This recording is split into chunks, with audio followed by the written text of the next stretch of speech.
나는 오직 주의 사랑을 의지하였사오니 나의 마음은 주의 구원을 기뻐하리이다.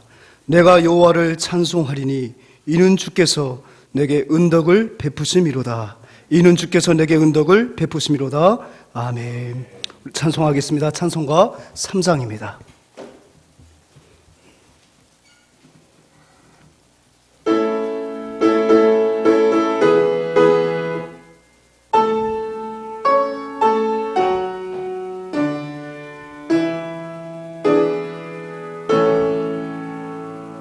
성부 성자와 성령 찬송과 영광 돌려보내세.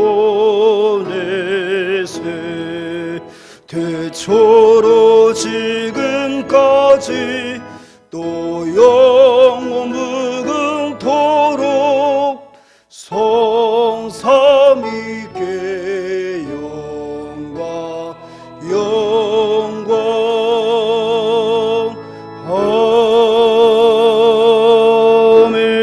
아멘. 사도신경으로 우리 신앙을 주님 앞에 고백하겠습니다. 전능하사 천지를 만드신 하나님 아버지를 내가 믿사오며 그 외아들 우리 주 예수 그리스도를 믿사오니 이는 성령으로 잉태하사 동정녀 마리아에게 나시고 본디오 빌라도에게 고난을 받으사 십자가에 못 박혀 죽으시고 장사한 지 사흘 만에 죽은 자 가운데서 다시 살아났으며 하늘에 오르사 전능하신 하나님 우편에 앉아 계시다가 소리로서 산 자와 죽은 자를 심판하러 오시니라. 성령을 믿사오며 거룩한 공회와 성도가 서로 교통하는 것과 죄를 사하여 주시는 것과 몸이 다시 사는 것과 영원히 사는 것을 믿사옵나이다. 아멘. 우리 찬송하겠습니다. 찬송가 292장입니다. 1절과 4절 292장 1절과 4절 부르신 후에 이학수 장로님 예배를 위해서 기도해 주시겠습니다. 우리 박수치며 찬양합니다.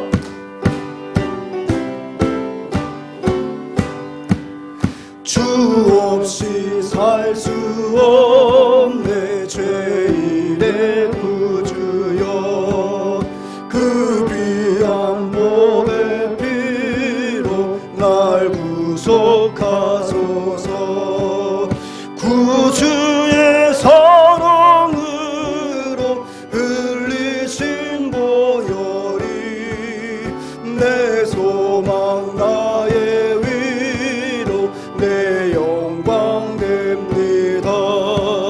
주 없이 살 수 없네 세월이 흐르고 이 깊은 고독 속에 내 생명 끝나도 사나운 풍랑일 때 날 지켜주시.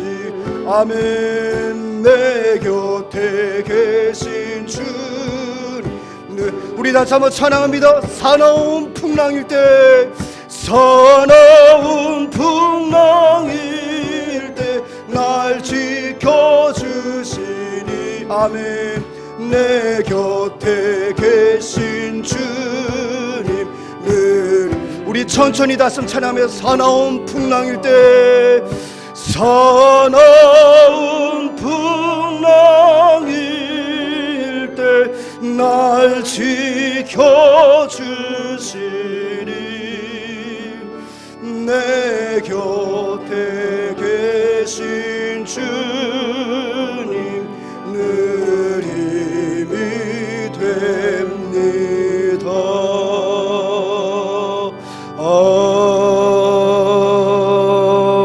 아멘.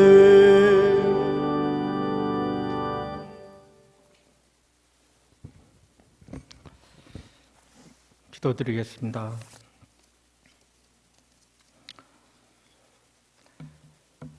거룩하신 주님, 이 시간 주님의 험한 십자가를 바라보며 주님의 사랑을 알게 하시니 참 감사드립니다.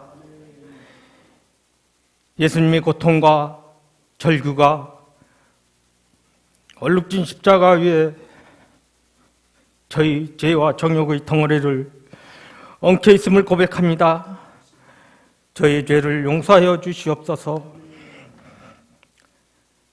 저희 속에 있는 죄가 쓴 뿌리들을 제거해 주시옵시고,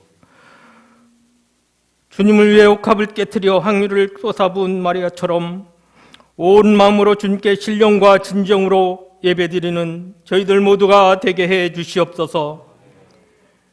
코로나19로 인하여 비록 가정에서 화상 예배를 드리지만 이 시간을 통해서 예배의 중요성을 깨닫는 시간 되게 해 주시옵소서.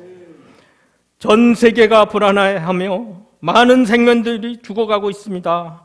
하나님, 불쌍히 여기사 속히 코로나19를 거두어 주시옵소서.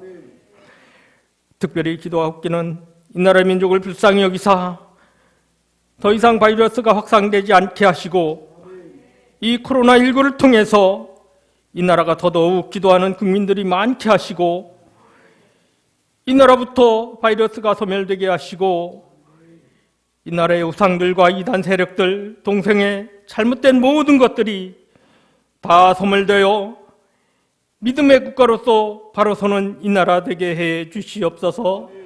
그래서 세계 평화를 이끄는 나라, 복음을 수출하는 나라 되게 해 주시옵소서.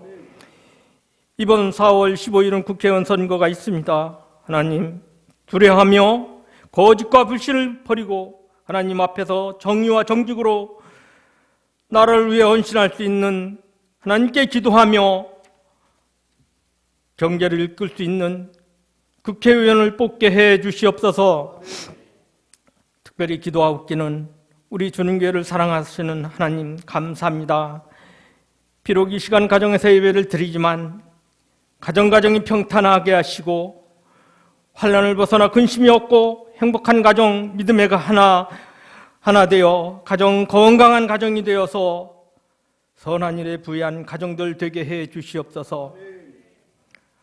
우리 사랑하는 원로 목사님 앞길을 인도하여 주시옵소서. 더 크게 더 능력 있게 쓰임받는 앞길을 열어 주시옵소서. 특별히 어려운 때 담임 목사님, 어려운 시기에 성도들 가정을 위해서, 교회 부흥을 위해서 눈물 뿌려 기도하시는데 성령 충만, 은혜 충만, 말씀 충만으로 지켜주셔서 이 시대에 더 크게 쓰임받는 목사님 되게 해 주시옵소서. 또한 부교역장님들, 부교역자님들도 또한 동일한 은혜 부어 주시옵소서. 목사님 이 시간 말씀을 전하십니다. 듣는 이들 모두가 주님의 십자가 능력을 다시 한번 체험하고 험한 십자가를 붙드는 귀한 말씀 되게 해 주시어서 능히 하나님 아버지, 우리가 말씀의 하나님 아버지 주님 준하는 삶을 살아 하나님 보시기에 아름다운 삶을 살아서 축복된 삶 살게 해 주시옵소서. 이 시간 주님께서 시종일관 함께 해 주실 줄 믿사옵고 우리 주 예수 그리스도의 이름으로 감사하며 기도드리옵나이다. 아멘.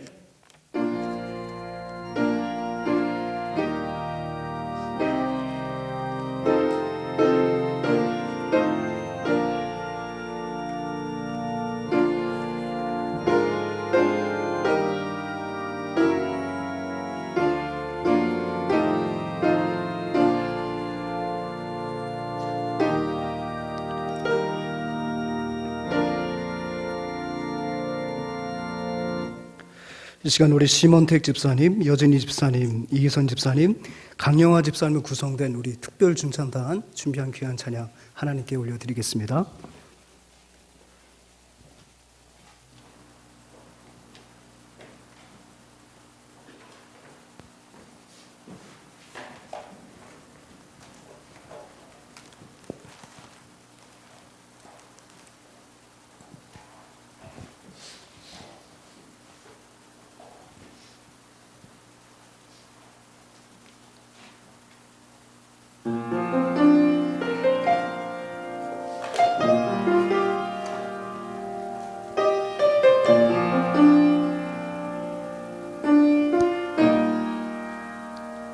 우리 영혼에 주가 주신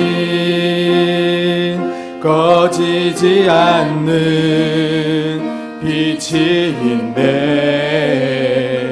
오직 주님께 우릴 드릴 때 그 빛을 밝혀 주시리라. 이제 일어나 소망이 없는 어두운 세상에 나아가라. 내 빛 비춰라.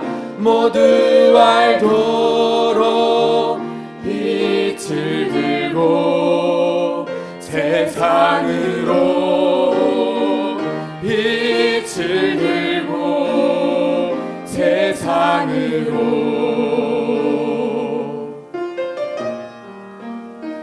절망에 빠진 형제의 맘에 꺼져만 가는 빛이 있네. 주님을 떠나 방황하는 자매도 그 빛의 생명 잃어가네. 이제 일어나 어둠 속에서 고통받는 자 일으키라. 내 빛 비춰라. 모두 알도록 빛을 들고 세상으로 빛을 들고 세상으로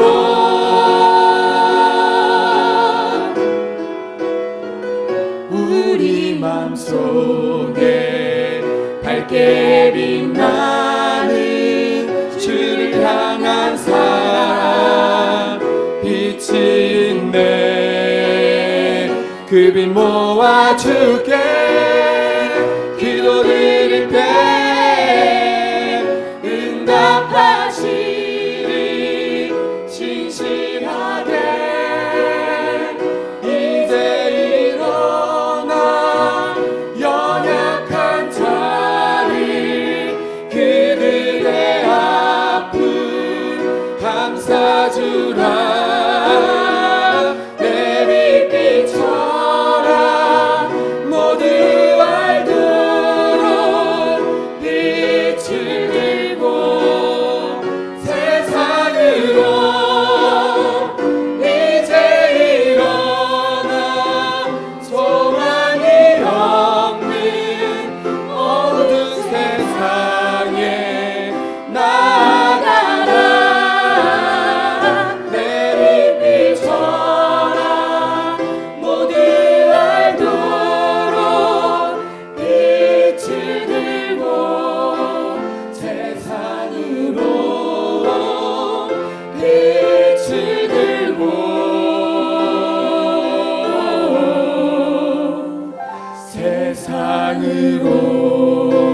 세상으로 빛을 비춰라.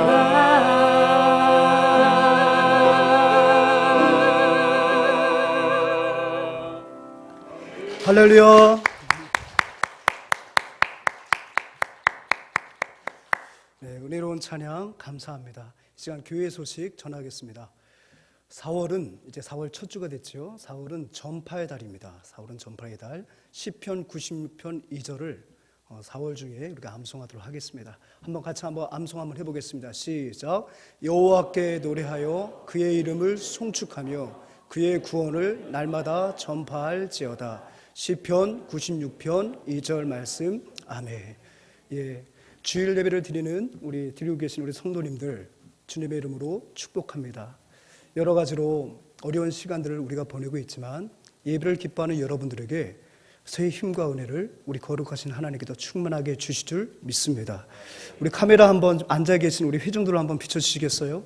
우리 사랑하는 원로 목사님 네 분도 계시고 우리 장로님 가족도 계시고 또 우리 특송팀 또 예배를 사랑하는 우리 믿음의 가족들이 또 예배를 돕기 위해서 한 자리에 앉아 있습니다. 물론 사회적 거리두기를 아주 철저하게 실천하고 있습니다. 우리 화면상이지만 우리 교우들과 함께 우리 손을 흔들면서 한번 인사하겠습니다. 예, 코로나19 이겨냅시다. 할렐루야, 반갑습니다. 예, 가정에서 교회 모습 보니까 참 좋으시죠? 예, 우리 원로 목사님도 뵐 수 있고, 우리 장로님들, 우리 권사님들 함께 볼 수 있어서 참 좋습니다. 속히 이제 화면이 아니라 실제 이 자리에서 함께 예배할 날이 속히 오게 될 줄 믿습니다. 아멘. 예, 계속해서 광고를 드리겠는데요. 이번 주간은 고난 주간입니다. 부활주일이 4월 12일이기 때문에 고난 주간인데요. 특별히 주님의 십자가의 고난을 깊이 묵상하는 고난 주간이 되었으면 좋겠습니다. 한 주간 어려움에 빠진 우리나라와 전 세계 열방을 위해 함께 기도하고 또 주님의 고난에 동참하시는 교우들이 되시길 바랍니다. 다음 주일은 부활절 감사 예배로 드립니다. 여러분, 부활절 헌금 봉투는 우리 교회 앞에 보면 그 주보함 있지 않습니까? 그 주보함 쪽에 저희들이 넣어둘 테니까 여러분 오며 가며 잠깐 교회가 그리우신 분들은 오셔서 그 봉투를 가지고 한 주간 동안 기도하시면서 특별히 절기 예배, 부활절 감사 예배를 여러분들이 또 마음으로 준비하시는 여러분이 되셨으면 좋겠습니다. 또 원래는 우리가 오늘 성찬을 하는 것이 옳습니다만 지금 4월 5일까지 모든 예배가 중단되었기 때문에 오늘 이번 주에 그 성찬을 하지 못하고 하나님께서 부활절 예배를 드리게 하신다면 4월 12일 날 우리가 또 함께 부활의 떡을 나누도록 하겠습니다. 여러분 그렇게 하시고 함께 기도로 4월 10일 날 우리가 모두가 예배할 수 있도록 더 남은 기간 동안에 합심하여 기도했으면 좋겠습니다. 또 다음 광고는요. 여러분 오후 예배 지금 잘 드리고 계시죠? 예, 오후 예배 또 오전 예배 드리시는 그 모습들을 꼭 교회 홈페이지에다 공유할 수 있도록 여러분 김시환 목사님께 메일이나 카톡으로 보내주시면 되겠습니다. 온라인 헌금 안내해 드리겠습니다. 사랑하는 교우들의 온전한 헌금 생활을 돕고자 온라인으로 헌금을 준비하였습니다. 아래에 계좌로 헌금을 해주시면 감사하겠습니다. 또 앞서 말씀드린 대로 우리 영상 예배 그 지키는 법을 알고 계시죠? 10분 전에 제자리에 착석을 하시고 반드시 성경 찬송을 함께 이런 들고서 준비해 주시면 좋겠습니다. 모든 기기를 손에 들지 말고 정면에 고정하고 성경 찬송을 준비하시기 바라고요. 핸드폰 및 스마트 기기를 이용하실 경우에는 방해 금지 모드가 있어요. 그걸 켜시면 도중에 전화가 와도 영상이 꺼지지 않습니다. 그래서 방해 금지 모드를 켜서 예배에 집중하셨으면 좋겠습니다. 우리 4번을 한번 같이 한번 읽어보죠. 온라인 예배 시작. 온라인 예배는 시청이 아닌 예배임을 꼭 기억합시다. 예, 시청이 아닙니다. 우리는 예배자입니다. 꼭 예배를 함께 동참해 주셨으면 좋겠습니다. 여러분 또 우리 우간다 카산다 선교센터를 위해서 변함없이 계속해서 여러분 기도해 주셨으면 좋겠습니다. 해피데이 사회를 위해서도 함께 기도로 마음을 모았으면 좋겠습니다. 이 복된 시간에 주신 하나님의 말씀은 시편 18편 29절 한 절 말씀입니다. 구약성경 814면이 있습니다. 시편 18편 29절 우리 한 절 말씀이니까 우리 가정에서도 한번 같이 합독하겠습니다. 시작. 내가 주를 의뢰하고 적군을 향해 달리며 내 하나님을 의지하고 담을 뛰어 넘나이다. 아멘. 여러분 몇 해 전에 TV에서 그 미생이라는 드라마가 굉장히 선풍적인 인기를 끌었던 기억이 있습니다. 그 드라마 내용은 이렇습니다. 한 굴지에 무역회사에 입사한 그 인턴 직원들이 정규 직원으로 살아남기 위해서 치열하게 직장생활을 하는 모습을 이 드라마에서 그리고 있습니다. 이 드라마를 통해서 이 취업 절벽 속에 우리 젊은이들이 얼마나 힘겨워하고 그 직장에서 정기적으로 남기 위해서 얼마나 몸살나게 최선을 다하는지 이 시대의 많은 젊은이들이 이 드라마를 통해서 자신의 어떤 처지와 상황을 한번 빗대어보며 많은 위로를 또 받았던 그런 드라마였습니다. 근데 여러분 잘 아시는 것처럼 이 미생이라는 이 단어는 사실 좀 생소한 그런 단어였는데요. 이것은 바둑 용어더라고요. 바둑 용어. 여러분 미생의 뜻이 바로 뭔지 아십니까? 달리 말하면은 한마디로 말해서 아직 죽은 것은 아니지만 그렇다고 해서 완전히 살아있는 그 모습도 아닌 그 형국, 그 바둑의 형국을 우리는 미생이라고 말을 해요. 아직 죽은 건 아니에요. 하지만 그렇다고 해서 완생, 미생의 반대말이겠죠. 완전히 살아있지 않은 그런 바둑의 형국을 우리는 미생이라고 말을 합니다.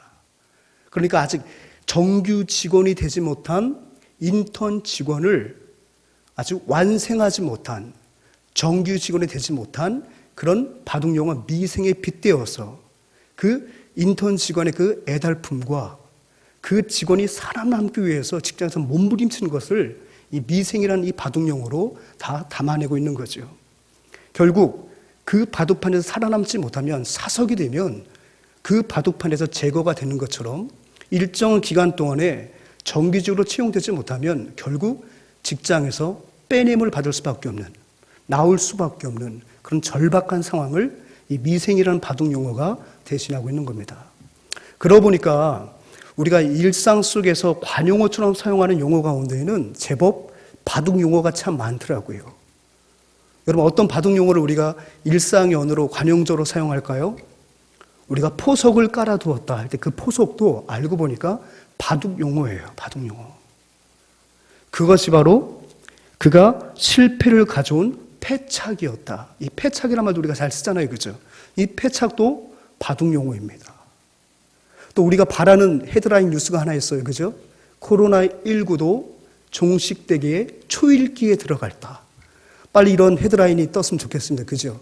예, 초읽기에 들어갔다. 이 초읽기도 역시 뭐예요? 바로 바둑용어 가운데 하나입니다. 초읽기. 또 한 가지 또 뭐가 있을까요? 오늘 제목에서 제가 은혜 복기라고 했는데요. 이 복기라는 용어도 바로 바둑에서 사용하는 용어입니다.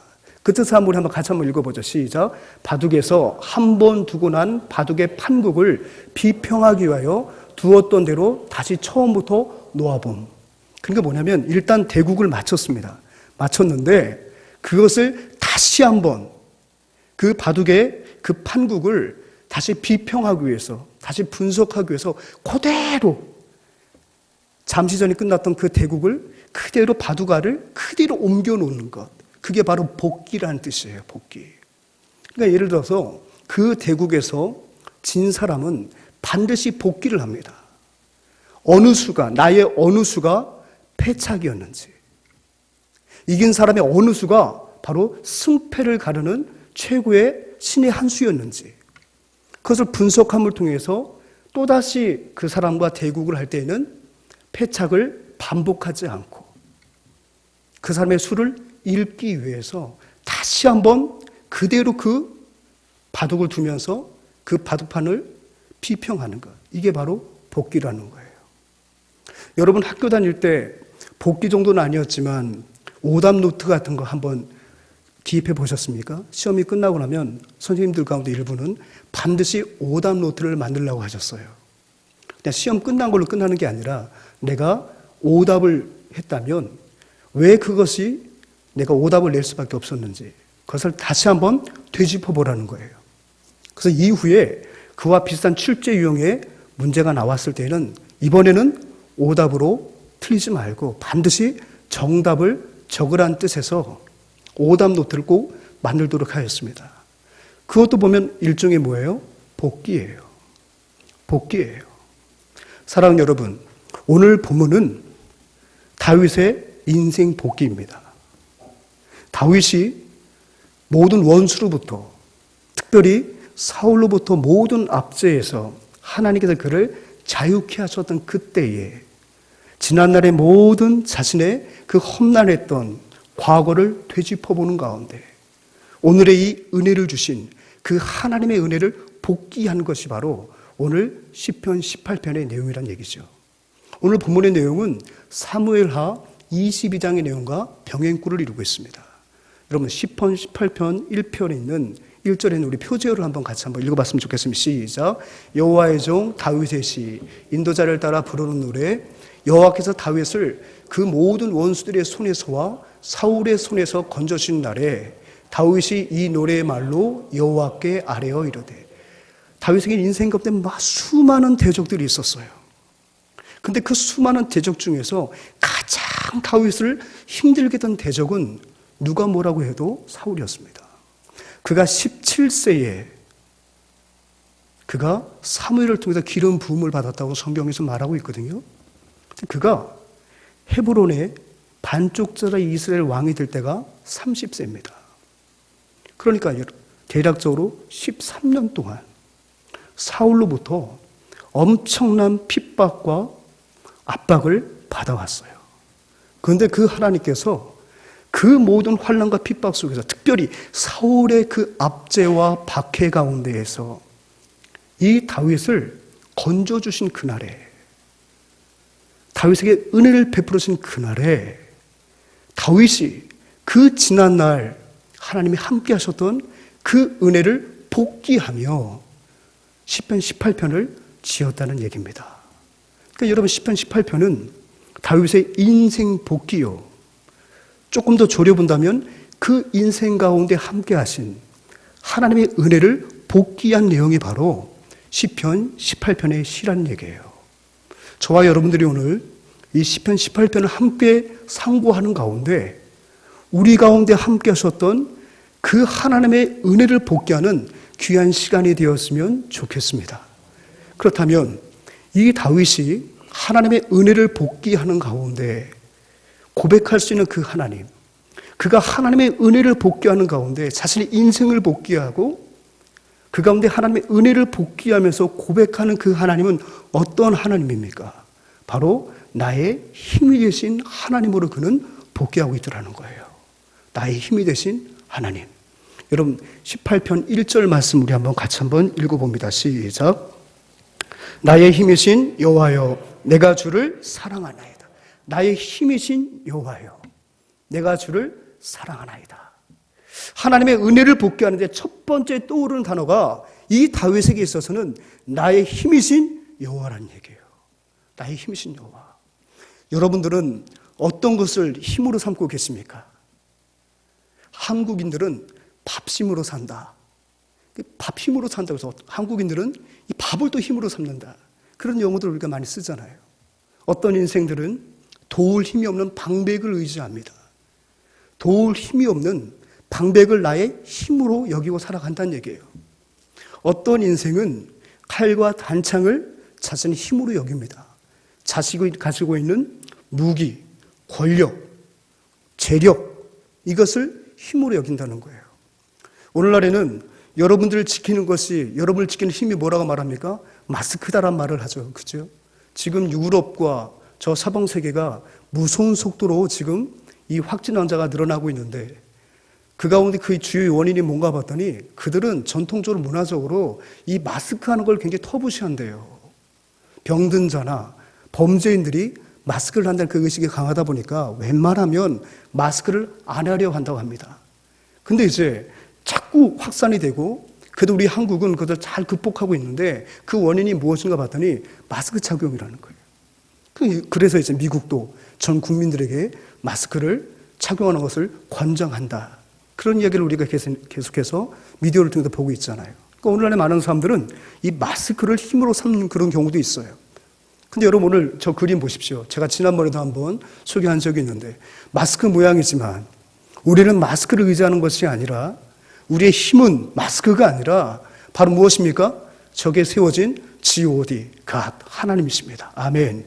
우리는 하나님을 힘으로 삼는다는 거예요. 하나님의 내 인생의 최고의 예방수칙입니다. 주의 말씀대로 살아가는 것, 하나님을 힘으로 여기는 것이 바로 우리 인생 가운데 최고의 우리의 힘이 될 수 있다는 거예요. 도울 힘이 없는 방백을 의지하는 것이 아니라 칼과 단창을 의지하는 것이 아니라 만군의 주 여호와 하나님의 그 이름, 그 이름이 우리의 영원한 힘이 되는 줄을 믿습니다. 세상에 그 어떤 것도 죽음에서 생명으로 옮겨놓을 수 있는 그 어떤 힘도 존재하지 않습니다. 사망의 자리에서 영생의 자리를 옮겨놓을 수 있는 힘은 이 세상에 오직 하나님 한 분 외에는 결단코 존재하지 않아요. 여호와 하나님 한 분만이 저와 여러분들의 힘이신 줄 믿습니다. 다윗도 마찬가지였다는 거예요. 수많은 그 위협 앞에서, 수많은 그 환난 앞에서 그는 도울 힘이 없는 방백을 의지한 것이 아닙니다. 칼과 단창을 의지한 것이 아닙니다. 그 여호와 하나님을 그의 힘으로 여겼다고 고백하고 있습니다. 그러면 왜 다윗이 여호와 하나님을 힘이라고 고백할 수밖에 없었을까요? 왜 힘이라고 고백했겠습니까?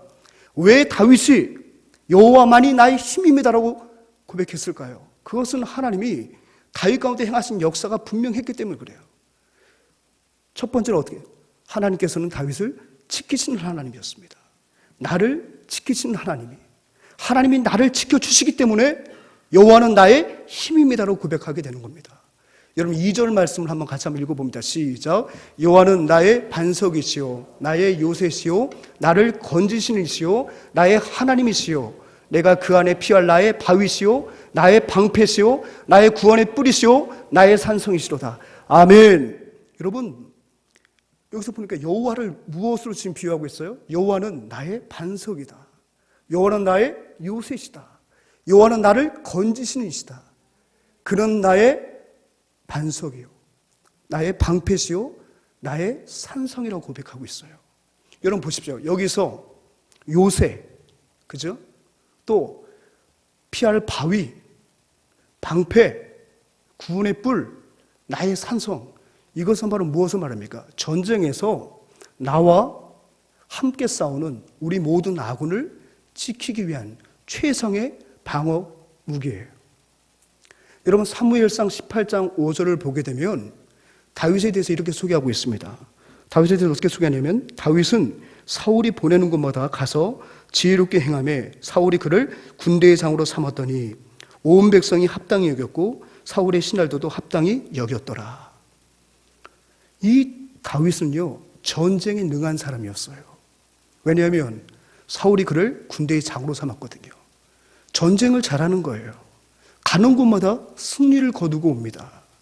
오죽했으면 이스라엘 많은 여인들이 사울은 천천히요 다윗은 만만히로다 이런 노래를 지어 불렀겠습니까? 물론 그가 골리앗을 이기고 난 이후에 불렀던 그 지역에 퍼졌던 노래이기도 했지만 그 노래대로 바울은 무수히 많은 전장에서 혁혁한 공을 세웠던 군대의 장이었습니다. 그가 전쟁에 나갈 때마다 가장 절실했던 게 바로 뭐겠습니까? 요새예요. 피할 바위예요. 무수히 많이 날아오는 활로부터 자신과 아군들을 보호하기 위해서는 요새가 필요했습니다.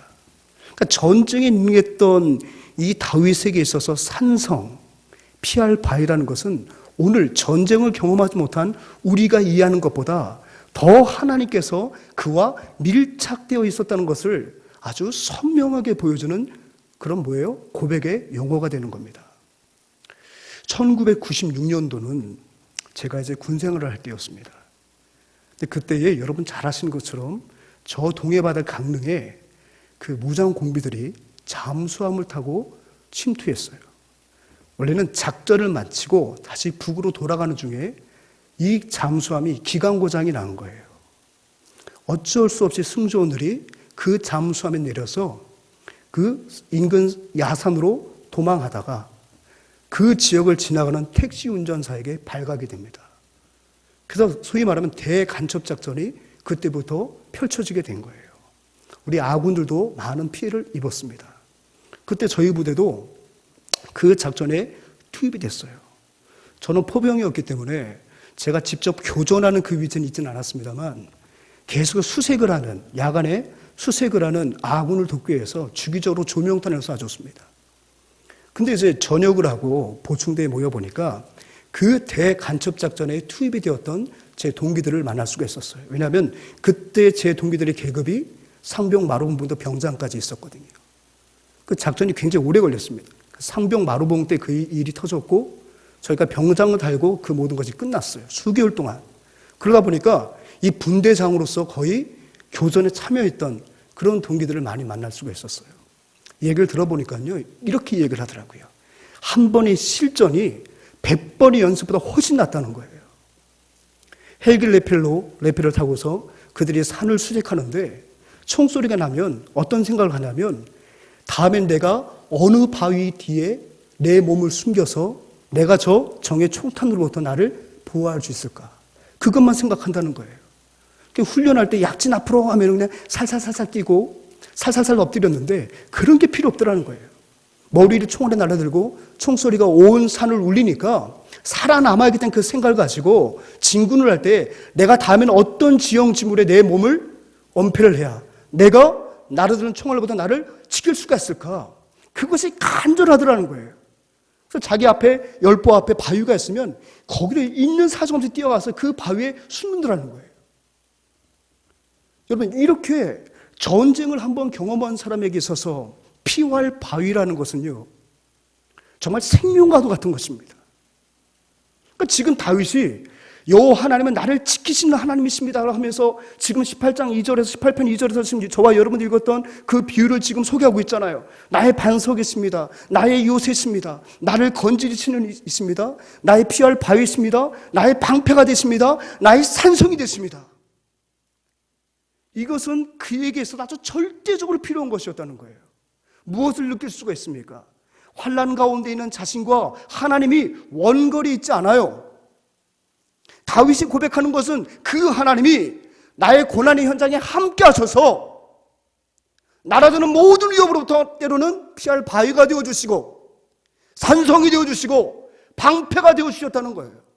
나와 원거리 있는 하나님이 아니라 나와 밀착하신 하나님, 나와 함께 하시며 나를 지키신 그 하나님, 그것이 바로 지금 다윗의 인생 가운데에서 지난 과거를 복귀해 보니까 내가 그 위기 가운데 어떻게 살아남을 수 있었지? 그래! 하나님의 피할 바위가 되어주셨지.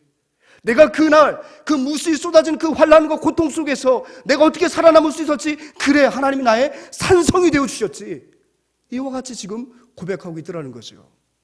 이런 다윗의 일생을 보게 되면 그가 고백하는 그 하나님 가운데 늘 자신을 지켜주신 하나님에 대한 고백이 참 많아요. 그만큼 다윗이 참 위험천만한 인생을 살아갔다는 것도 반증하는 거겠죠. 여러분, 우리가 잘 암송하는 시편 23편 4절을 보니까 여호와는 나의 목자시니 쭉 나오잖아요. 그가 나를 내가 사망의 음침한 골짜기를 지나갈지라도 해를 두려워하지 않을 것은 주께서 나와 함께 하심이라. 아멘. 주의 지팡이와 막대기가 나를 안위하시나이다. 그는 하나님을 어떻게 얘기하고 있어요? 목자라고 얘기하고 있어요, 여러분. 양에게서 이 목자는 절대적으로 필요한 존재입니다. 목자가 양을 지키지 않으면 양은 스스로 지킬 수 있는 아무런 힘이 없습니다. 그 하나님께서 나의 목자가 되어주시니까 내 인생 가운데 사망의 음침한 골짜기를 지나갈지라도 내가 두려워하지 않는다는 거예요. 왜? 하나님이 나와 함께 하십니다. 하나님 나를 지켜주십니다. 주의 지팡이와 막대기가 나를 안위하심으로 나는 결단코 사망 가운데 빠져들지 않습니다.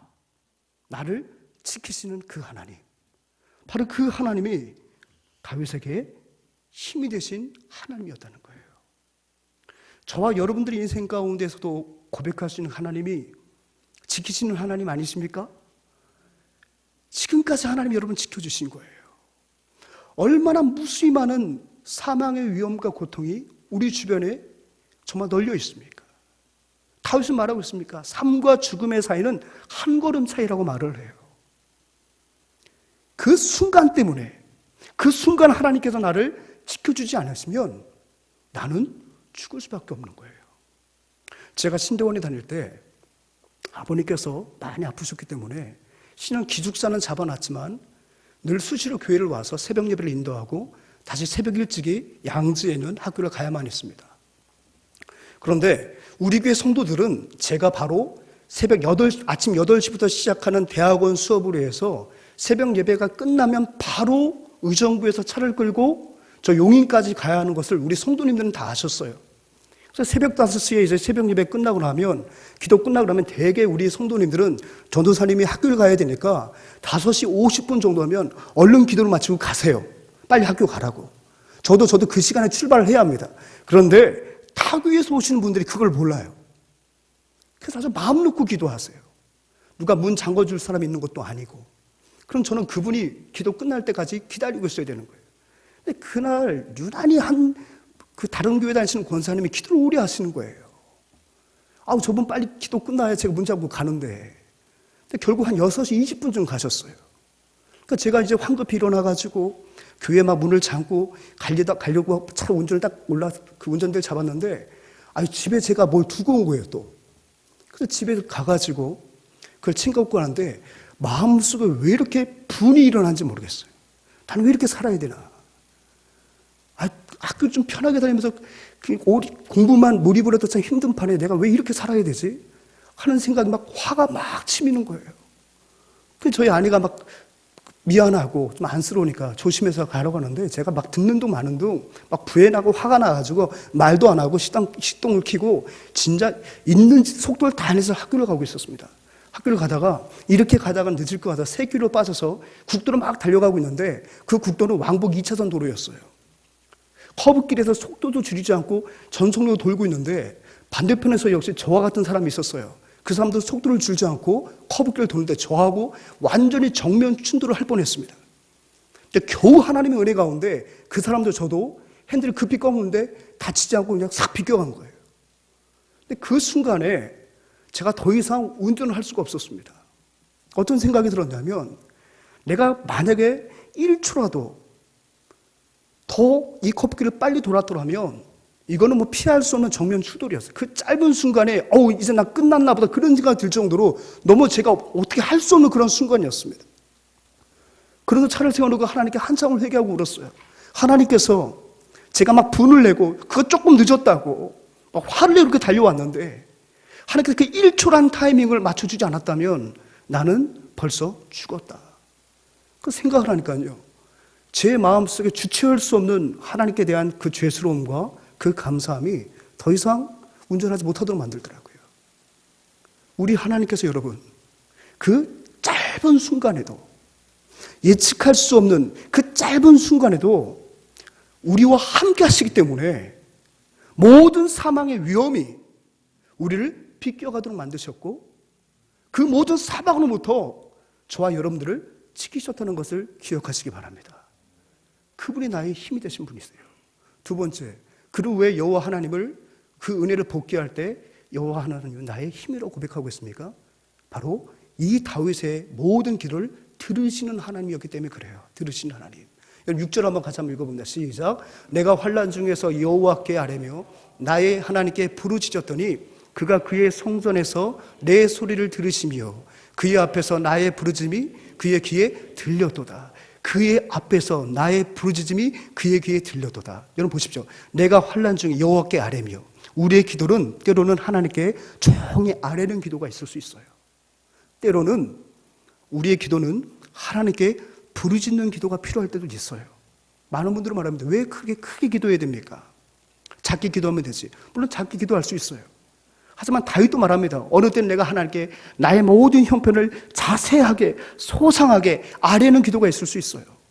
하지만 어떨 때는 나의 그 절박함을 정말 여호와 하나님께서 모두 다 알고 계시지만 다시 한번 나의 절박함을 갖고 나의 절박한 상황 속에서도 오직 하나님만 의지합니다. 그 의지를 가지고 때로는 부르짖음의 기도가 필요하더라는 거예요. 그래서 지금 다윗도 역시 마찬가지입니다. 여호와 하나님께 아뢰기도 하였고 부르짖기도 하였다는 거예요. 근데 그때마다 하나님이 자신의 기도를 들어주셨다는 거예요. 그 들으신 하나님께서 7절부터 어떻게 역사하시냐면 이렇게 역사하시죠. 7절부터 9절까지 제가 읽어드립니다. 이에 땅이 진동하고 산들의 터도 요동하였으니 그의 진노로 말미암이로다. 그의 코에서 연기가 오르고 입에서 불이 나와 사람이요 그 불에 숯이 피었도다. 그가 또 하늘을 들이우시고 강림하시니 그의 발 아래는 어두캄캄하도다. 아멘. 그가 여호와 하나님께 아뢰기도 하고 부르짖어 기도할 때에 하나님이 일하시기 시작했다는 거예요. 특별히 9절을 보니까 그가 또 하늘을 들이우시고 강림하셨다는 거예요. 하나님의 거룩한 백성들이 위기 앞에서 시련 앞에서 하나님께 간절히 기도하고 부르짖어 기도하면 하나님이 강림하셔서 그의 모든 원천적인 문제를 어떻게 하신다고요? 해결해 주신다는 거예요. 아멘. 그가 강림하셨다는 거예요. 성도의 기도를 들으시고 여호와 하나님을 힘으로 여기고 여호와 하나님을 나를 지키시는 하나님을 믿음으로 고백하며 확신하며 그 하나님께 부르짖어 기도하면 하나님은 강림하신다는 거예요. 강림하셔서 나의 모든 문제로부터 나를 지키시는 그 하나님을 지금 이 다윗은 경험적으로 고백하고 있는 것입니다. 사랑하는 여러분, 누가 뭐라고 해도 지금은 우리가 하나님 앞에 부르짖을 때인 줄 믿습니다. 지금까지 우리가 살아가면서 이런 위기를 경험해 본 적이 없습니다. 물론 우리 어릴 적에 많은 전염병도 있었어요. 콜레라도 있었고 일본 뇌염도 있었습니다. 하지만 두려워하지 않을 것은 바로 뭐예요? 예방주사가 있었어요. 그죠? 백신이 있었습니다. 그런데 요즘 보십시오. 이 코로나19는 대책이 없어요. 누가 뭐라고 해도 우리의 목숨을 위협하는 그 바이러스 속에 저희가 살아가고 있습니다. 또 이것이 대사회적으로 경제적으로 그 여파가 우리가 예상할 수 없을 만큼의 엄청난 쓰나미로 지금 우리를 엄습하는 것 같은 그런 고민 가운데 우리가 있지 않습니까? 마치 수많은 대적들이 성난 파도와 같이 다윗을 향해 몰려올 때에 다윗도 그 위기 앞에서 하나님 앞에 부르짖어 기도하였듯이 저와 여러분도 지금 누가 뭐라고 해도 하나님 앞에 아뢰고 부르짖을 때에는 우리가 고백하지 않을 수 없죠. 우리가 부르짖어 기도할 때에 주 여호와 하나님께서 우리의 그 간절한 신음과 우리의 그 고통의 그 기도를 들으시고 이 땅에 강림하시어 모든 대적들을 물리쳐 주시는, 우리의 기도를 들어주시고 우리라 일하시며 그 일하심으로 우리 모든 대적들을 떨쳐버리시는 그 하나님의 역사가 부르짖는 우리의 기도 가운데 임하게 될 줄 믿습니다. 그러니까 그는 여호와 하나님을 나의 힘으로 고백하는 거예요. 마지막으로 그가 왜 여호와는 나의 힘이라고 은혜를 복귀하고 있어요? 여호와 하나님은 갚아주신 하나님이라는 거예요. 갚아주신 하나님. 여러분 20절 말씀을 제가 읽어드립니다. 여호와께서 내 의를 따라 상 주시며 내 손의 깨끗함을 따라 내게 갚으셨으니, 20절을 보면은 내 의를 따라 내게 상을 주시고 내 손의 깨끗함을 따라 내게 갚으셨다. 여러분 지금 감히 이 다윗이 하나님 앞에 자신의 의로움을 따라 하나님은 나에게 상을 주셨고 나의 깨끗함을 따라 내게 갚아주셨다고 말하는 그 근거가 뭐예요? 21절과 24절 한번 같이 한번 읽어보겠습니다. 시작. 이는 내가 그의 모든 규례가 내 앞에 있고 내게서 그의 율례를 버리지 아니하였음이로다. 또한 나는 그의 앞에서 완전하여 나의 죄악에서 스스로 자신을 지켰나니 그러므로 여호와께서 내 의를 따라 갚으시되 그의 목전에서 내 손이 깨끗한 만큼 내게 갚으셨도다. 아멘. 이는 내가 여호와를 도를 지키고 그가 비록 환난 가운데 있고 고난 가운데 있어도 그는 여전히 하나님의 법도를 지켰다고 말을 해요. 그가 상황이 급하다고 해서 어렵다고 해서 그 상황에 적합한 처신을 했던 것이 아니라 그가 그와 같은 상황 속에서도 그는 결단코 여호와의 의를, 여호와의 도를 버리지 않았다는 겁니다. 대표적으로 어떤 사례가 있습니까? 24장에 보면 이 자신을 13년 동안 괴롭혔던 3,000명의 군사를 이끌고 끊임없이 자신을 괴롭혔던 그 사울을 죽일 수 있는 좋은 기회를 접하게 되었습니다. 엔게디 광야의 한 굴에 하필이면 다윗도 숨어 있고 하필이면 또 수많은 그 동굴 가운데 그 동굴에 사울이 들어올 건 또 뭐겠습니까? 그가 옛 성경에 보면 발을 가리우려고 용변을 보려고 그 굴에 들어온 거예요. 근데 여러분 놀라운 건 뭐냐면 이 사울이 그 동굴 안에 다윗의 일행들이 있다는 것을 몰랐다는 거예요. 워낙 깊은 굴이었던 모양입니다.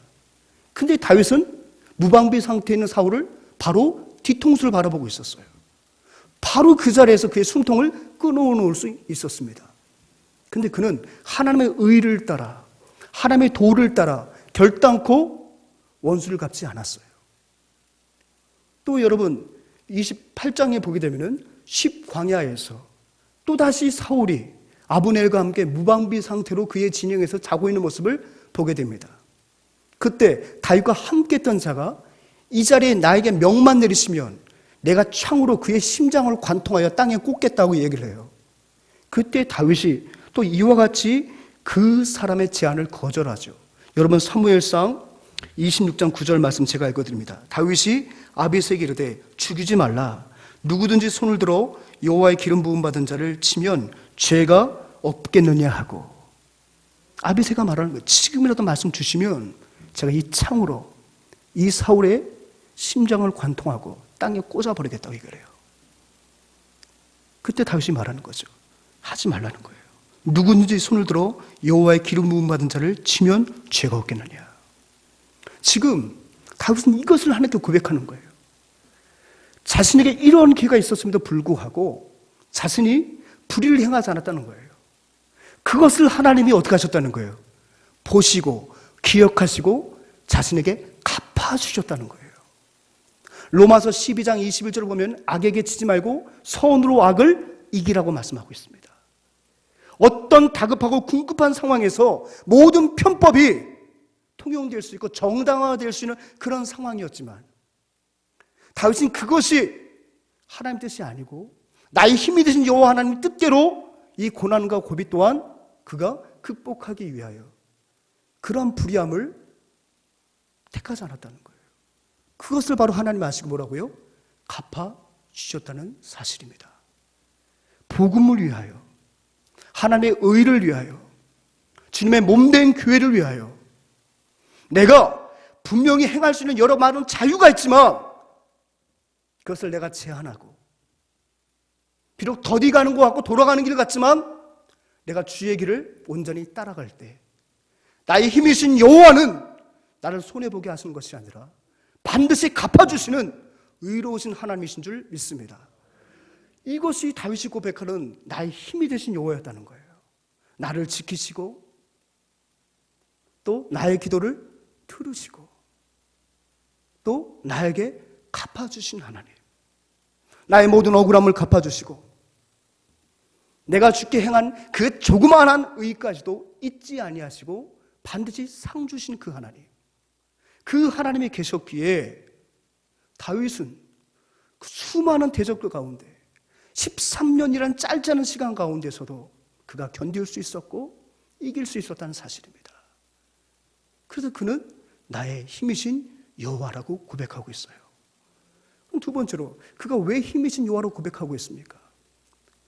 그가 하나님의 은혜를 복귀할 때 첫 번째는 나의 힘이신 여호와를 그가 복귀하였다면, 오늘 본문을 보게 되면 그 두 번째로 복귀하는 또 은혜의 내용이 있어요. 그게 무엇입니까? 하나님은 나를 모든 환난과 그 시련을 극복하게 하셨다는 거예요. 다윗이 하나님의 은혜를 복귀할 때 또다시 고백할 수밖에 없는 그 하나님의 은혜는 바로 뭐냐면 뛰어넘게 하신 하나님이었다는 거예요. 환난이 있었으나 하나님이 자신을 지켜주셨습니다. 자신의 기도를 들어주셨습니다. 자신의 모든 억울함을 다 갚아주셨습니다. 그것으로 말미암아 이 다윗은 이제 어떤 고난과 시련이 온다 하더라도 뒷걸음치는 것이 아니라 나를 지키시는 그 하나님이 있음으로 말미암아 이제는 그가 더 적극적으로, 더 능동적으로 그 시련과 환난을 마주할 수 있었다고 고백하는데, 그게 바로 뭐예요? 내가 그것을 뛰어넘게 되었다는 얘기예요. 29절 말씀 같이 한번 읽으시면 시작. 내가 주를 의뢰하고 적군을 향해 달리며 내 하나님을 의지하고 담을 뛰어넘었나이다. 아멘. 수많은 위기가 그를 찾아옵니다. 많은 사람들은 그 위기 앞에서 살아남기 위하여 몸부림칩니다. 편법도 정당화합니다. 눈과 눈으로 맞서리합니다. 이에 이로 맞서리합니다. 불의함을 불의함으로 맞서리합니다. 그러나 이 다윗은 그때마다 하나님의 은혜를 복귀합니다. 은혜를 복귀하면 그 하나님께서 다윗의 마음을 다시 한번 온전히 다잡아 주시고, 은혜를 복귀하면 하나님께서 그 모든 대적들을 두려워하는 마음보다는 하나님을 의지하는 마음을 더하여 주심으로 말미암아 그가 이와 같이 고백하는 거예요. 내가 주를 의뢰하고 적군을 향해 달려간다는 거예요. 정면 돌파한다는 거예요. 뒷걸음치지 않는다는 거예요. 더 나아가서는 내 하나님을 의지하여 저 담을 뛰어넘을 수 있다고 고백하고 있습니다. 이것이 바로 다윗이 모든 환난 속에서 은혜를 복귀할 때마다 주셨던 하나님의 놀라운 능력이었다는 거예요. 사랑하는 여러분, 우리가 하나님의 은혜를 복귀하면, 하나님의 은혜를 자꾸 곱씹어보면 우리 하나님께서는 이렇게 영적인 은혜의 선순환을 우리 가운데 허락해 주신다는 거예요. 은혜를 묵상하는 자에게, 하나님을 의지하는 자에게 하나님의 능력을 주시고요, 그 능력으로 어떻게 됩니까? 모든 환난과 시험들을 넘어서게 하시는 거예요. 또다시 살아가면서 위기가 옵니까? 그럼 우리는 또 뭐 하는 거죠? 하나님의 은혜를 또 복귀하는 겁니다. 그 하나님, 나를 살리시는 하나님, 나를 지키시는 하나님, 나를 들어주시는 하나님, 나를 갚아주시는 하나님, 그 하나님의 은혜를 복귀하면 또다시 그 환난 속에서 이길 수 있는 새 힘을 하나님이 우리 가운데 허락해 주신다는 거예요. 그 은혜를 지금 이분 자가 이와 같이 고백하게 되는 거죠. 내가 주를 의뢰하고 적군을 향해 달리며 내 하나님을 의지하고 담을 뛰어넘습니다. 사랑하는 여러분, 하나님의 우리 가운데 우리가 인생을 살아가면서 있어서 우리에게는 어쩔 수 없는 위기와 시련이 있기 마련입니다. 여러분, 예수 믿는 그 순간부터 시련이 없습니까? 여러분, 그렇게 전도하지 마시고, 그건 거짓말이에요. 예수 믿으면 아무 염려 없습니다. 아무 시험 없습니다. 그건 거짓말 중에 거짓말이에요. 중요한 것은 뭡니까? 시련은 있죠. 예수 믿어도. 시험 있죠. 예수 잘 믿어도 아이는 여전히 공부 못해요.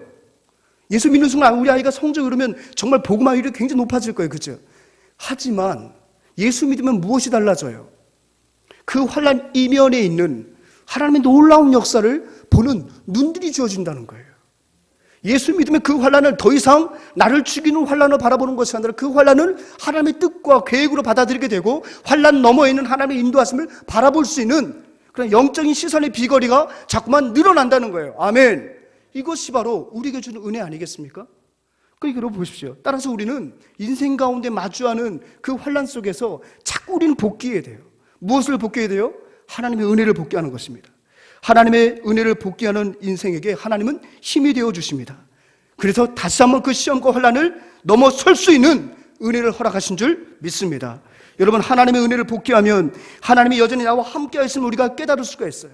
우리가 하나님의 은혜를 복귀하면 낙담의 자리에서 일어날 수 있습니다. 아멘. 하나님의 은혜를 복귀하면 그 은혜가 일상 가운데 날마다 재현되는 거예요. 은혜의 선순환이 일어나는 것입니다. 사랑하는 여러분, 사진 한번 띄워주시겠습니까? 충청남도 당진은 제 고향입니다. 그곳에 가면 저희 선산이 있는데 거기에 저희 아버지 그 묘가 있습니다.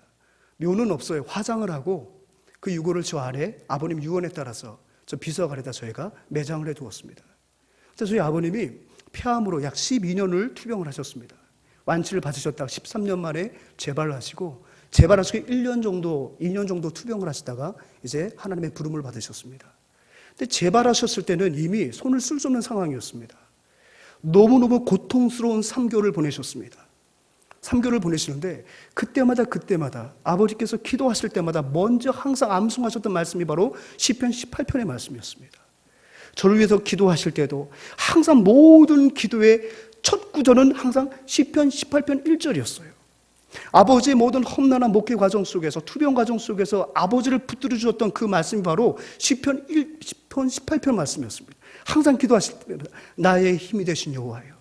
이제 그 폐암이 어느 정도 거의 이제 생명을 위협할 때 되니까 이 숨이 차서 말씀 못 하시는데도 그때도 기도하실 때마다 항상 나의 힘이 되신 여호와여, 내가 주님을 사랑합니다. 그 시편 18편을 암송하시고 기도하셨습니다. 저는 항상 고향에 가서 아버지 이렇게 묘비를 볼 때마다 제 마음 가운데 찾아오는 하나님 주신 그 감동이 있습니다. 너무나도 고통스러운 그 과정이었습니다. 하루가 다르게 자신의 모습은 파리해지는 거예요. 늘 찾아오는 사람들이 소망을 이야기하지만 자신은 알고 있습니다. 이제 자신의 인생이 얼마 남지 않았다는 것을. 왜 사망의 두려움이 없었겠습니까? 천국에 대한 소망을 가지고 있었으나 육체가 사그라든다는 그 고통은 정말 극복하기 힘든 고통 아니었겠어요? 근데 그때마다 붙들었던 말씀이 뭐예요? 나의 힘이 되신 여호와여, 내가 주님을 사랑합니다. 그 하나님의 은혜를 복귀하니까 또 오늘을 살아갈 수 있는 힘을 얻으시더라고요. 아침 되면 또 하나님께 고백합니다. 나의 힘이 되신 여호와여, 내가 주님을 사랑합니다. 그 하나님이 나의 폐병을 고쳐주지 않고 그 하나님이 나의 폐암을 고쳐주지 않아도 나는 주님을 사랑합니다. 주님이 나의 힘이십니다. 이 사망의 고통 가운데서 주님이 나의 힘이십니다. 때로는 숨이 가서 다 암송을 하지 못하더라도 나의 힘이 되신 여호와여, 내가 주님을 사랑합니다. 매 순간마다 이 말씀을 곱씹더라고요. 못하는 거죠? 지금까지 살아오면서 힘이 되신 그 하나님을 복귀하는 거예요. 그 하나님을 복귀하면 내가 오늘 다 살지 못하고 죽어도 다시 한번 하나님 앞에 감사할 수밖에 없는 새 힘을 얻으시는 거예요. 그러니까 늘 우리가 돌아설 때마다 우리를 격려하십니다. 걱정하지 마라. 걱정하지 말고 가서 사역자래. 걱정하지 마. 하나님이 지키신다. 오히려 제가 아버지의 위로를 받고 돌아 나오고 그 다음날 하나님이 데려가셨어요. 그 과정을 알기에, 그 힘든 과정을 알기에, 그 힘든 순간에도 날마다 나의 힘이 되신 여호와여, 내가 주님을 사랑합니다. 그 고백이 날마다 그의 짧은 74년의 인생 가운데 하나님의 은혜를 반추해보면, 은혜를 복귀해보면 결국 나올 수 있는 고백은 나의 힘이신 여호와여, 내가 주님을 사랑합니다. 이 고백이에요. 여러분, 사망도 넘어설 수 있는 거예요. 아멘. 죽음의 고통도 넘어설 수 있는 거예요. 사랑하는 여러분, 은혜를 복귀하시기 바랍니다. 무엇을 복귀하십니까? 자꾸 여러분 서러움을 복귀하지 마세요. 서운함을 복귀하지 마세요. 제발. 여러분, 상처를 복귀하지 마십시오. 상처를 아물게 하시는 하나님의 은혜를 복귀하시기 바랍니다. 여러분, 자꾸 지난날의 고통을 복귀하지 마세요. 그 고통을 지금까지 회복시켜 주셨고 치유해 주셨고 앞으로도 우리의 모든 고통을 치유하실 그 하나님의 은혜를 복게 하시기 바랍니다. 자꾸 인간적인 서운함을 복게 하지 마세요. 특히 여성분들, 좀 남편에게 좀 이제 좀 놔주세요. 그 신혼초에 잘못한 거, 그 평생 서운함을 복게 하면서 10번 잘한 거 아무 소용이 없어. 한 번 잘못하면 남자는 끝까지 나쁜 사람이잖아요. 그죠? 이제 여러분, 우리 주님교회 모든 가족들은 서운함을 복게 하지 마십시오. 서운함을 복게 하지 마세요. 더 좋은 곳으로 채워주실 하나님의 은혜를 복게 하시기 바랍니다.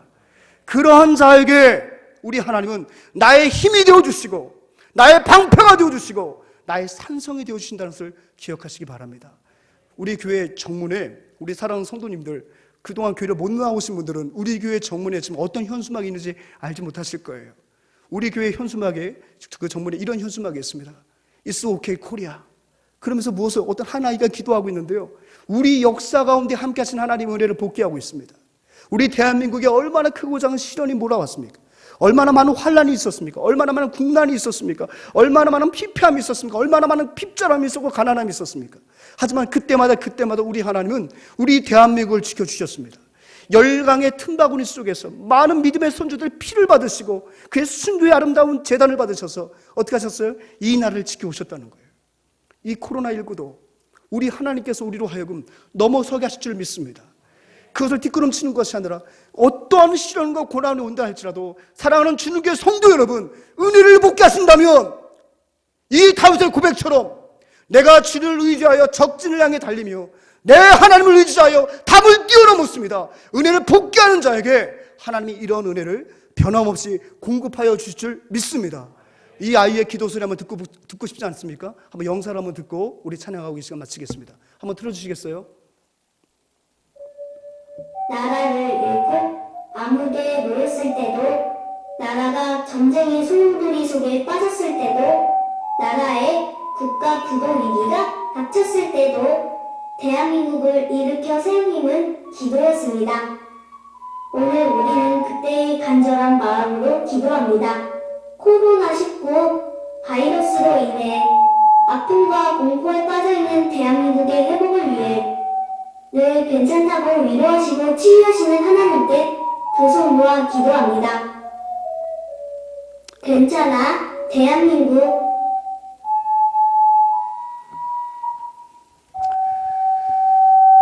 아멘. 우리 옆에 분하고 같이 인사하겠습니다. 괜찮아 대한민국. 인사할까요? 괜찮아 대한민국. 괜찮아 주는 교회. 아멘. 사랑하는 여러분, 한 주간 동안 말씀을 준비하면서 아마 여러분들 10편, 18편을 읽는 그 순간에 떠오르는 찬양이 있지 않겠습니까?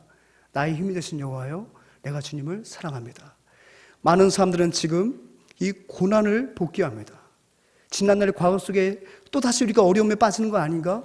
자꾸 환난을 복귀합니다. 하지만 오늘 우리는 우리로 하여금 뛰어넘게 하실, 모든 담을 뛰어넘게 하실 그 하나님의 은혜를 복귀하며 이 찬양을 통해서 하나님께 나아갔으면 좋겠습니다.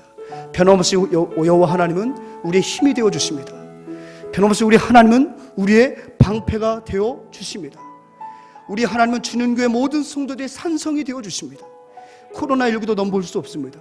그것으로 파생된 여러 가지 사회적 문제 가운데 우리 하나님은 우리를 지켜줄 줄 믿습니다. 나의 그 하나님이 나의 방패가 되어주시고 나의 산성이 되어주셔서 다시 한번 우리나라를 일으켜 세워주실 것이고 우리 교회를 세워주실 것이고 우리 성도의 가정을 회복시켜 주실 것입니다. 그런 고백을 갖고 이 시간 우리 다 같이 두 손 들고 하나님께 고백합니다. 나의 힘이 되신 여호와여, 내가 주님을 사랑합니다. 나의 힘이 되신 여호와. 우리 찬양팀도 같이 한번 찬양해 주시겠어요? 내가 주님을 사랑합니다. 주는 나의 반석이시며 나의 요새. 주는 나를 건지시는, 주는 나를 건지시는 나의 주, 나의 하나님, 나의 피할 바위시오, 나의 방패시. 아멘. 나의 하나님, 나의 하나님,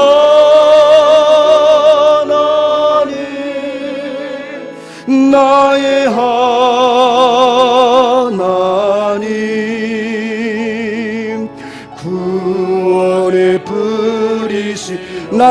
산성이라 나의 산성 나의 하나님 나의 하나님 나의 하나님 그는 나의 여호와 그는 나의 여호와 나의 구세 나의 생명이신 여호와여 나의 생명이신 여호와 내가 주님을 찬양합니다 내가 주님을 찬양함 주는 나의 사랑이시며 주는 나의 사랑이시며 나의 의지이시 주는 나를 이끄시어 주는 너를 이끄시어 주의 길 인도하시며 나의 생의 목자 되시니 내가 따르리 아멘 나의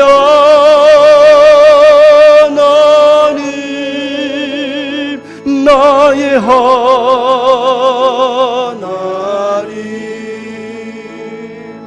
생명의 면류관으로 내게 씌우소서 나의 하나님 나의 하나님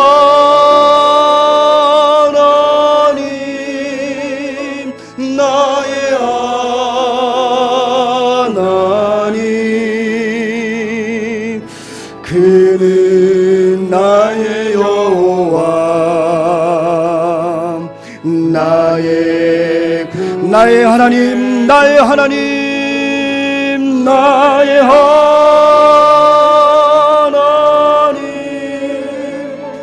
나의 하나님 그는 나의 여호와 그는 나의 여호와 나의 구세주 이 시간 우리 함께 기도하겠습니다. 하나님 코로나19가 정말 나를 엄습한다 할지라도 내가 주를 의뢰하여 적진을 향해 달리며 내 하나님을 의지하여 저 담을 뛰어넘었나이다. 이러한 다윗의 고백으로 코로나19를 극복하는 우리 가정 되게 하여 주옵소서. 코로나19를 뛰어넘는 우리 교회 되게 하여 주옵소서. 코로나19를 뛰어넘는 우리 대한민국 되게 하여 주시고 전세계 모든 열방 되게 하여 주옵소서. 어떤 환경 속에서도 은혜를 복귀하는 우리 모두가 되길 원합니다. 두려움을 복귀하는 것이 아니라 은혜를 복귀함으로 말미암아 여호와 하나님이 나의 하나님이시다고 고백하는 우리 아름다운 인생 되게 하여 주옵소서. 이 시간 나도 주의 이름만 부르고 간절히 주님 앞에 기도합니다. 주여 참 좋으신 아버지 하나님 감사합니다.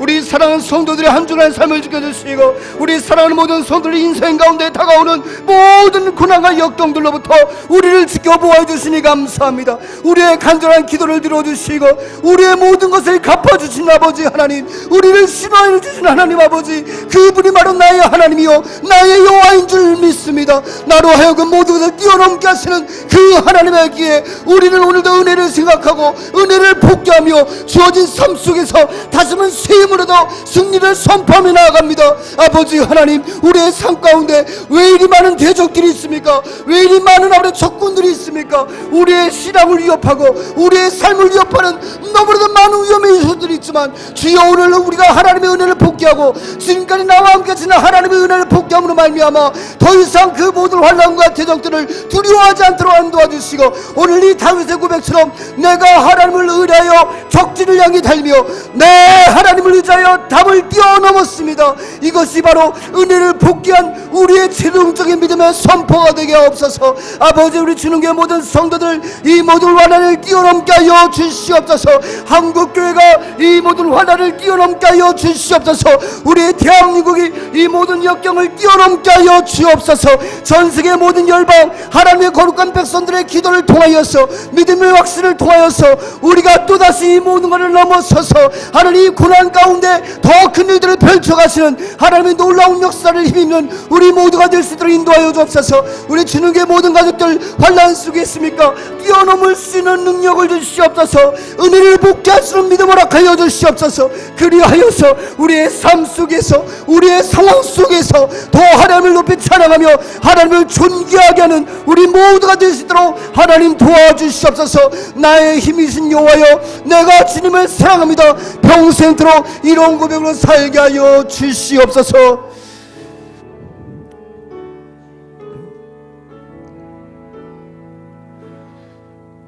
나의 힘이신 여호와여, 내가 주님을 사랑합니다.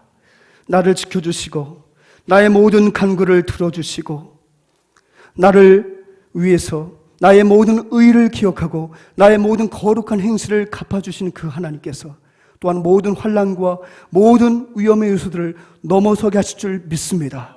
코로나19도 두려워하지 않도록 주여 도와주시고 내가 하나님을 의뢰하고 하나님을 의지함으로 이 코로나의 담을 넘어서는 우리 가정이 되게 하시고 우리 교회가 되게 하시고 우리 대한민국이 되게 하여 주시옵소서. 전 세계 모든 열방도 정말 믿음의 백성들의 이 확신 어린 기도를 통하여서 이 모든 시험과 환난을 뛰어넘을 수 있는 하나님의 은혜를 경험케 하여 주시옵소서.